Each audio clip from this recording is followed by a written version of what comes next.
মা কি রান্না হলো আজকে?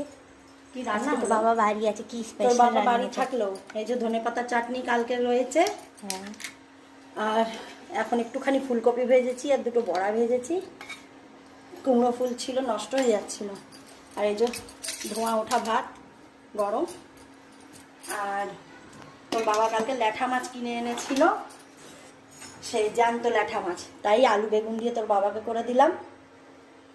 আর কালকের একটু পায়েস আছে। আর এই যে আমার আর তোর কাতলা কালিয়া করেছি।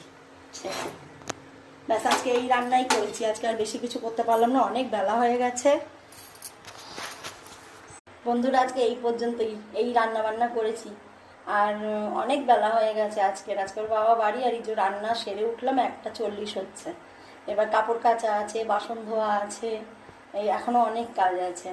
তারপরে কালকে রাতে ওর বাবারও একটু জ্বরও এসেছিল, মেয়েরও ঠান্ডা লেগেছে। ওইদিকে 2 দিন আমার শরীর ভালো ছিল না, মেয়ে সম্পূর্ণ ঘরের কাজ করেছে, তো করে ও ঠান্ডা লাগিয়েছে। আর ওর বাবা বাইক চালিয়ে আসে রাত্রিবেলায়, তো ঠান্ডা লেগে গেছে ওর বাবারও। কালকে হঠাৎ জ্বর এসছে, তো আজকে ওর বাবা ওর জন্য বাড়ি।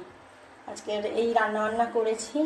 এখনও সকাল থেকে কারোর খাওয়া হয়নি। কালকে রাতে 4টে রুটি ছিল, তা আমি 2টো খেয়ে ওষুধ খেলাম, ওর বাবা একটা খেয়ে ওষুধ খেলো, মেয়ে একটা খেয়ে ওষুধ খেলো। এখনও পর্যন্ত সকাল থেকে কেউ পেট ভরে কিছু খায়নি।